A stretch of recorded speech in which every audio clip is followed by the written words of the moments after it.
Dear students, welcome back to the 43rd session of Sociology class for BA students under Bengaluru North University. I am Deepa SV, who is going to talk about the mass media and economic development as a concept under Sociology of Mass Media and Communication for the third semester Sociology students. ಜನಸಮೂಹ ಸಂವಹನ ಮತ್ತು ಆರ್ಥಿಕ ಬೆಳವಣಿಗೆ, mass communication and economic development. First of all, we shall try to understand what is economic development. The concept of development became very popular from 20th century. Even in Western countries also, the concept is being utilized. Economic development is understood from the point of view of modernization, westernization and industrialization.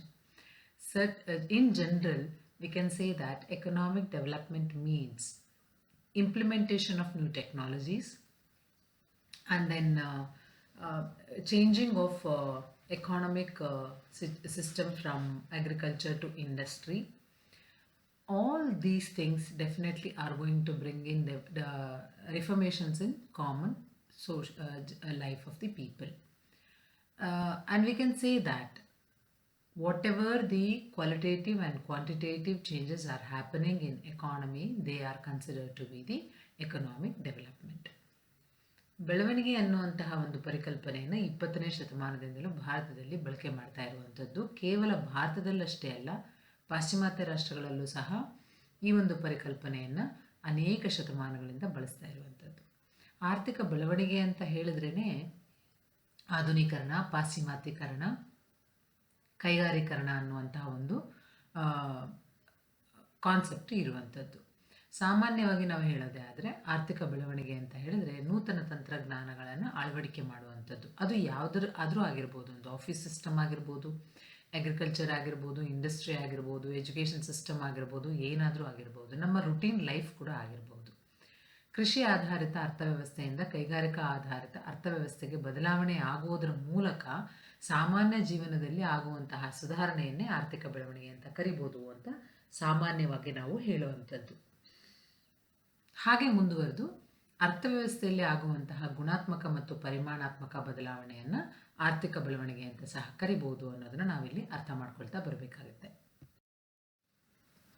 ಈಗಾಗಲೇ ಹೇಳಿದ ಹಾಗೆ ಒಂದು ನಿರ್ದಿಷ್ಟ ಕ್ಷೇತ್ರದ ಜನರ ಜೀವನ ಮಟ್ಟ ಮತ್ತು ಆರ್ಥಿಕ ಆರೋಗ್ಯ ಮಟ್ಟವನ್ನು ಪೋಷಿಸುವಲ್ಲಿ ಕಾರ್ಯನೀತಿಯನ್ನು ರೂಪಿಸುವಂತಹ ಅಧಿಕಾರಿಗಳು ಅಥವಾ ಪೊಲಿಟಿಕಲ್ ಲೀಡರ್ಸ್ ಇರ್ಬೋದು ಮತ್ತು ಸಮುದಾಯದ ಅವಿರತ ಸಾಮೂಹಿಕ ಸಂಘಟಿತ ಕ್ರಿಯೆಯನ್ನು ಆರ್ಥಿಕ ಬೆಳವಣಿಗೆ ಅಂತ ಕರಿಬೋದು ಅಂತ ನಾವಿಲ್ಲಿ ಹೇಳ್ತಾ ಬರುವಂಥದ್ದು. ಅಂದರೆ ಒಟ್ಟಾರೆಯಾಗಿ ಎಲ್ಲರೂ ಕೆಲಸ ಮಾಡಬೇಕಾಗತ್ತೆ.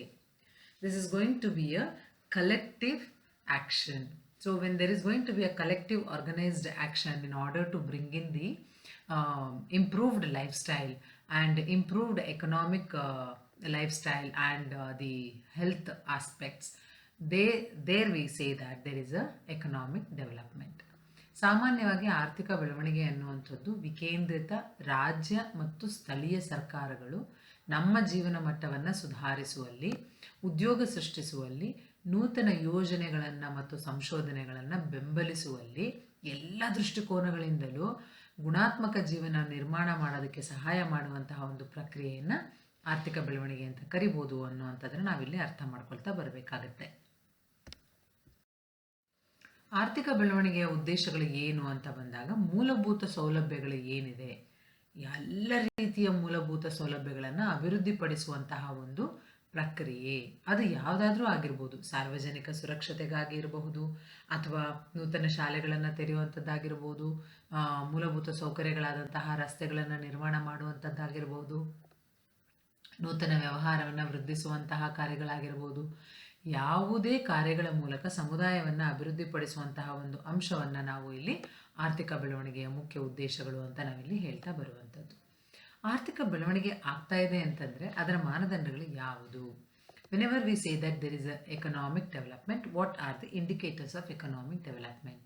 We can see that there should be a reduction in poverty rate, and there should be increase in literacy rate.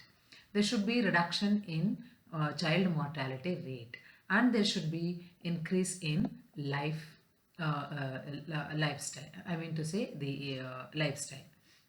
So ಇಲ್ಲಿ ನಾವು ಬಡತನದ ದರವನ್ನು ಕಡಿಮೆ ಮಾಡುವಂಥದ್ದು, ಸಾಕ್ಷರತೆಯ ದರವನ್ನು ಹೆಚ್ಚಿಸುವಂಥದ್ದು, ಶಿಶು ಮರಣ ದರವನ್ನು ಕುಗ್ಗಿಸುವಂಥದ್ದು ಮತ್ತು ಸರಾಸರಿ ವಯಸ್ಸನ್ನು ಇನ್ಕ್ರೀಸ್ ಮಾಡುವಂಥದ್ದು, ಹೆಚ್ಚಿಸುವಂಥದ್ದು, ಇವುಗಳು ಆರ್ಥಿಕ ಬೆಳವಣಿಗೆಯ ಮಾನದಂಡಗಳು ಅಂತ ನಾವು ಹೇಳ್ತಾ ಬರಬಹುದು. ಆರ್ಥಿಕ ಬೆಳವಣಿಗೆಯ ಉದ್ದೇಶಗಳು ಏನು ಅನ್ನೋದನ್ನು ನಾವು ನೋಡ್ತಾ ಬಂದಾಗ ಈ ಒಂದು ಮಾನದಂಡಗಳ ಜೊತೆಗೆ ಇನ್ನೊಂದಷ್ಟು ಸೂಚ್ಯಂಕಗಳು ಇರುತ್ತೆ. ಆ ಸೂಚ್ಯಂಕಗಳ ಮೂಲಕ ನಾವು ಆರ್ಥಿಕ ಬೆಳವಣಿಗೆ ಆಗಿದೆ ಅಥವಾ ಅದೇ ಅದರ ಉದ್ದೇಶ ಅಂತ ನಾವು ಹೇಳ್ತಾ ಬರ್ಬೋದು. ಒಂದು, ರಾಷ್ಟ್ರೀಯ ಉತ್ಪನ್ನದಲ್ಲಿ ಹೆಚ್ಚಳ ಮಾಡುವಂಥದ್ದು. They should be increase in the gross domestic production. ದೇಶದ ಆದಾಯ ಸಮಾನ ಹಂಚಿಕೆ ಮತ್ತು ತಲಾದಾಯ ಹೆಚ್ಚಿಸುವಂಥದ್ದು. ಒಂದು, per capital income should be increased. ಬಡತನದ ನಿರ್ಮೂಲನೆ ಮಾಡುವಂಥದ್ದು ಮತ್ತು ದೇಶದ ಉತ್ಪನ್ನವನ್ನು ಹೆಚ್ಚಿಸುವಂಥದ್ದು. There should be alleviation of poverty, and then the production of the products and crops and all these things have to be increased. ನಿರುದ್ಯೋಗ ಮಟ್ಟವನ್ನು ಕಡಿಮೆ ಮಾಡುವಂಥದ್ದು. There should be reduction in unemployment, and there should be increase in the industrial production. ಕೈಗಾರಿಕರಣದ ಉತ್ಪಾದನೆಯಲ್ಲಿ ಹೆಚ್ಚಳ ಮಾಡುವಂಥದ್ದು. ಈ ಎಲ್ಲವುಗಳನ್ನು ಸಹ ನಾವು ಆರ್ಥಿಕ ಬೆಳವಣಿಗೆಯ ಭಾಗಗಳನ್ನಾಗಿ ನಾವು ನೋಡ್ತಾ ಬರಬಹುದು. ಹಾಗಾದರೆ ಆರ್ಥಿಕ ಬೆಳವಣಿಗೆ ಎನ್ನುವಂಥದ್ದು ಈ ಇನ್ನೂ ಸ್ವಲ್ಪ ಸರಿಯಾಗಿ ಅರ್ಥ ಮಾಡ್ಕೊಳ್ಬೇಕು ಅಂತ ಬಂದರೆ ಇದು ಒಂದು ಸಂಕೀರ್ಣ ಪ್ರಕ್ರಿಯೆ. This is a complex process which is depending upon technology, and this is definitely going to be a process of increasing the capital accumulation. ಇದು ಕೇವಲ ಬಂಡವಾಳದ ಮೇಲೆ ನಿಂತಿಲ್ಲ. ಆರ್ಥಿಕೇತರ ಅಂಶಗಳಾದಂತಹ ಸಾಮಾಜಿಕ ಮನೋಭಾವನೆ, ರಾಜಕೀಯ ಪರಿಸ್ಥಿತಿ, ಮಾನವನ ಆಡಳಿತ ನಿರ್ವಹಣೆ, ಇದೆಲ್ಲದರ ಮೇಲೆ ಅವಲಂಬನೆ ಹೊಂದಿದೆ ಎನ್ನುವಂಥದ್ದನ್ನು ನಾವು ಅರ್ಥ ಮಾಡ್ಕೊಳ್ತಾ ಬರ್ಬೋದು. Because when there is going to be some kind of a process is happening where there is going to be a development, and if at all the social attitude from the society is going to be unwelcoming that development, then definitely development cannot happen. If the political situations are not in favor of that situation, there is no development. That is why we need all these aspects to bring in economic development in the nation. In this regard, media plays a major role. So, major role played by media in bringing economic development, when we have to speak about this, definitely one major role played by media is giving the information literacy or ಮಾಹಿತಿ ಸಾಕ್ಷರತೆಯನ್ನು ಹೆಚ್ಚಿಸುವಂಥದ್ದು. ಮಾಧ್ಯಮ ಅನ್ನುವಂಥದ್ದು ಮಾಹಿತಿಯನ್ನು ಬೇರೆ ಬೇರೆ ತಂತ್ರಜ್ಞಾನಗಳ ಮೂಲಕ ಜನರಿಗೆ ತಲುಪಿಸುವಂಥದ್ದು. It not only collects the information, but it also after collecting the information, there is going to be a analysis of that information, and then that is going to be given to the government in order to prepare policies and programs. And those policies and programs, under the development plannings, it is conveyed to the people so that it encourages the participation of people. ಜನರ ಒಂದು ಪಾಲ್ಗೊಳ್ಳುವಿಕೆಯನ್ನು ಪ್ರೋತ್ಸಾಹ ಮಾಡುವಂಥದ್ದು ಮಾಧ್ಯಮ. Environmental literacy, ಪರಿಸರ ಸಾಕ್ಷರತೆ. ಯಾಕೆ ಇದು ಬೇಕು ನಮಗೆ? ಆರ್ಥಿಕ ಅಭಿವೃದ್ಧಿ ಆಗಬೇಕು ಅಂತ ಹೇಳಿದ್ರೆ ಪರಿಸರದ ಬಗ್ಗೆ ಸಾಮಾನ್ಯ ಜನರಿಗೆ ಹೆಚ್ಚು ಹೆಚ್ಚು ಮಾಹಿತಿ ಇರಬೇಕು. ಯಾಕೆ ಅಂತ ಹೇಳಿದ್ರೆ ಒಂದು ಉತ್ಪನ್ನವನ್ನು ನಾವು ಹೆಚ್ಚು ಮಾಡಬೇಕು ಅಂತ ಹೇಳಿದ್ರೆ ಪರಿಸರದ ಬಗ್ಗೆ ನಮಗೆ ಹೆಚ್ಚು ಕಾಳಜಿ ಇರಬೇಕು.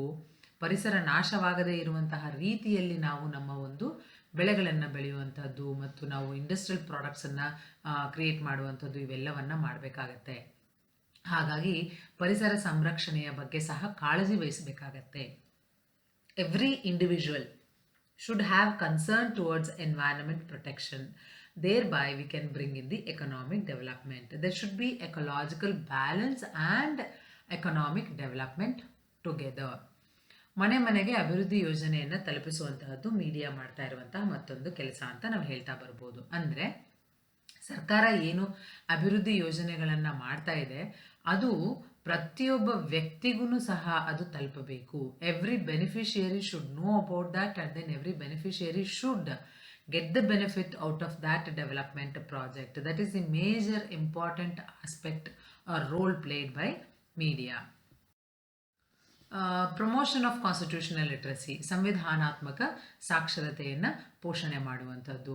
ಸರ್ಕಾರ ಕೇವಲ ಜನರಿಗೆ ಸೌಲಭ್ಯವನ್ನು ಕಲ್ಪಿಸಿದರೆ ಮಾತ್ರ ಸಾಧ್ಯ ಆಗೋದಿಲ್ಲ, ಅದರ ಜೊತೆಗೆ ಸಂವಿಧಾನದ ಸಾಕ್ಷರತೆಯ ಬಗ್ಗೆ ಸಹ ಅವರಿಗೆ ತಿಳಿದಿರಬೇಕಾಗತ್ತೆ. ಯಾಕೆ ಅಂತ ಹೇಳಿದ್ರೆ, ನಾವು ನಮ್ಮ ಹಕ್ಕು ಬಾಧ್ಯತೆಗಳ ಬಗ್ಗೆ ನಮಗೆ ಅರಿವಿದ್ರೆ ಮಾತ್ರನೇ ಸಮಾಜದ ಆಗುಹೋಗುಗಳ ಬಗ್ಗೆ ನಮಗೆ ಅರಿವು ಉಂಟಾಗುವಂಥದ್ದು. ಅದರ ಮೂಲಕನೇ ನಾವು ಆರ್ಥಿಕ ಅಭಿವೃದ್ಧಿಯನ್ನು ಸಾಧಿಸೋದಕ್ಕೆ ಸಾಧ್ಯ ಆಗುತ್ತೆ ಅನ್ನುವಂಥದ್ದು. In this direction, government not only provides the development projects to people, but it also, it also tries to talk about the constitutional literacy. Media plays a major role in this constitutional literacy promotion. Whenever there is going to be any kind of development projects, all those development projects information is being given to people so that they know about their rights and responsibilities in accordance with constitution, and then they also know about how to go ahead in protecting them and then to bring in economic development in the nation. In this regard, media plays a major role. Coming to the next point, media gives a kind of social responsibility, accountability and transparency. ಸಾಮಾಜಿಕ ಜವಾಬ್ದಾರಿ, ಹೊಣೆಗಾರಿಕೆ ಮತ್ತು ಪಾರದರ್ಶಕತೆಯನ್ನು ನೀಡುವಂಥದ್ದು ಈ ಒಂದು ಮಾಧ್ಯಮದ ಒಂದು ಕೆಲಸ ಅಂತ ನಾವು ಹೇಳ್ತಾ ಬರ್ಬೋದು. ಮಾಧ್ಯಮ ಆಡಳಿತಾಧಿಕಾರಿಗಳು, ರಾಜಕೀಯ ವ್ಯಕ್ತಿಗಳು ಜವಾಬ್ದಾರಿಯುತವಾಗಿ ಕೆಲಸ ಮಾಡೋ ರೀತಿನಲ್ಲಿ ಅದು ಮಾಡುತ್ತೆ. ಜನರ ಒಂದು ನಿರೀಕ್ಷೆ ಅದೇ ಇರುತ್ತೆ. People expect that the officers and political leaders play a responsible role, and that responsible role where they have to play, and then that accountability is being, the media is going to speak about all those things. ಸ್ಪಷ್ಟತೆ ಅನ್ನುವಂಥದ್ದು, ಪಾರದರ್ಶಕತೆ ಅನ್ನುವಂಥದ್ದು ಎಲ್ಲವನ್ನ ಜನರು ಏನು ನಿರೀಕ್ಷೆ ಮಾಡ್ತಾರೆ ಅದು ಹಾಗೇನೇ ಜನರ ತನಕ ತಲುಪೋ ಹಾಗೆ ಮಾಧ್ಯಮ ಮಾಡುತ್ತೆ ಅನ್ನೋದನ್ನು ನಾವಿಲ್ಲಿ ಹೇಳ್ತಾ ಬರ್ಬೋದು. ಅನೇಕ ಸಂದರ್ಭದಲ್ಲಿ ಅಧಿಕಾರಿಗಳ ಒಂದು ಹಣದ ದುರುಪಯೋಗ ಏನಾಗುತ್ತೆ ಅದರ ಬಗ್ಗೆ ಸಹ ಮಾಧ್ಯಮ ವರದಿ ಮಾಡಿ ಜನರನ್ನು ಎಚ್ಚರಗೊಳಿಸ್ತಾ ಹೋಗುತ್ತೆ ಅನ್ನೋದನ್ನು ನಾವಿಲ್ಲಿ ಅರ್ಥ ಮಾಡ್ಕೊಳ್ತಾ ಬರಬೇಕಾಗತ್ತೆ. ಜನರು ಮತ್ತು ಯೋಜನಾಧಿಕಾರಿಗಳ ನಡುವೆ ಮಧ್ಯವರ್ತಿಯಾಗಿ ಕೆಲಸ ಮಾಡುವಂಥದ್ದು ಈ ಮಾಧ್ಯಮ. The media plays intermediary role between project authorities and the people. ಮಾಧ್ಯಮ ಯೋಜನೆಯನ್ನು ಕಾರ್ಯರೂಪಕ್ಕೆ ತರುವಂತಹ ಒಂದು ನಿಟ್ಟಿನಲ್ಲಿ ಯಾವ ರೀತಿಯಾಗಿ ಕೆಲಸ ಮಾಡುತ್ತೆ ಅಂದಾಗ ಅಧಿಕಾರಿಗಳು ಮತ್ತು ಜನಸಾಮಾನ್ಯರ ನಡುವೆ ಮಧ್ಯವರ್ತಿಯಾಗಿ ಇದು ಕಾರ್ಯವನ್ನು ನಿರ್ವಹಣೆ ಮಾಡುವಂಥದ್ದು. ಜನರ ಬೇಕು ಬೇಡಗಳ ಬಗ್ಗೆ ಅಧಿಕಾರಿಗಳಿಗೆ ಮಾಹಿತಿಯನ್ನು ನೀಡುವಂಥದ್ದು ಮಾಧ್ಯಮ. ಅವರು ಏನೆಲ್ಲ ಪ್ರಾಜೆಕ್ಟ್ಗಳನ್ನು ಮಾಡ್ತಾರೆ, ಡೆವಲಪ್ಮೆಂಟ್ ಪ್ರಾಜೆಕ್ಟ್ಸನ್ನು ಮಾಡ್ತಾರೆ, ಅವುಗಳನ್ನು ಜನಸಾಮಾನ್ಯರ ತನಕ ತಲುಪಿಸುವಂಥದ್ದು ಸಹ ಈ ಒಂದು ಮಾಧ್ಯಮ ಅನ್ನೋದನ್ನು ನಾವಿಲ್ಲಿ ಅರ್ಥ ಮಾಡ್ಕೊಳ್ತಾ ಬರಬೇಕಾಗತ್ತೆ. ಕೊನೆಯದಾಗಿ ನಾವು ನೋಡೋದೇ ಆದರೆ ಜನರ ಪಾಲ್ಗೊಳ್ಳುವಿಕೆ ಬಹಳ ಇಂಪಾರ್ಟೆಂಟ್ ಆಗಿ ಇರುವಂಥದ್ದು. Participation of people in the process of development is more important in order to bring in the economic development. ಯಾಕೆ ಅಂತ ಹೇಳಿದ್ರೆ, ಈ ಒಂದು ವೆಸ್ಟೆಡ್ ಇಂಟ್ರೆಸ್ಟೆಡ್ ಪೀಪಲ್ ಅಂತ ಏನು ಹೇಳ್ತೀವಿ, ಪಟ್ಟಭದ್ರ ಹಿತಾಸಕ್ತಿಗಳ ಪಾಲ್ಗೊಳ್ಳುವಿಕೆ ಅಂತ ನಾವು ಏನು ಹೇಳ್ತೀವಿ, ಇದರಿಂದ ಏನಾಗ್ತಾ ಹೋಗುತ್ತೆ ಅಂತ ಹೇಳಿದ್ರೆ ನಿರೀಕ್ಷಿಸಿದ ಮಟ್ಟದಲ್ಲಿ ಆರ್ಥಿಕ ಅಭಿವೃದ್ಧಿ ಅನ್ನೋದು ಸಾಧ್ಯ ಆಗೋದಿಲ್ಲ ಯಾವುದೇ ದೇಶದಲ್ಲಿ. ಸೊ ಹಾಗಾಗಿ ಅವುಗಳನ್ನು ಪಕ್ಕಕ್ಕೆ ಇಟ್ಟು ನಿಜವಾದ ಜನರು, ಅಂದರೆ ನಿಜವಾಗಿ ಯಾರಿಗೆ ಅವಶ್ಯಕತೆ ಇದೆ ಅವರು ಅಭಿವೃದ್ಧಿ ಪ್ರಕ್ರಿಯೆಯಲ್ಲಿ ಹೆಚ್ಚು ಪಾಲ್ಗೊಂಡಾಗ ಆರ್ಥಿಕ ಅಭಿವೃದ್ಧಿ ಎನ್ನುವಂಥದ್ದು ಯಾವುದೇ ಒಂದು ದೇಶದಲ್ಲಿ ಸಾಧ್ಯ ಆಗುತ್ತೆ ಎನ್ನುವಂಥದ್ದು ಪ್ರಮುಖವಾಗಿ ನಾವು ಇಲ್ಲಿ ಅರ್ಥ ಮಾಡ್ಕೊಳ್ತಾ ಬರಬೇಕಾಗತ್ತೆ. Dear students, this is all about the media intervention in bringing the economic development. In the next class we shall talk about next concept. Till then, thank you very much.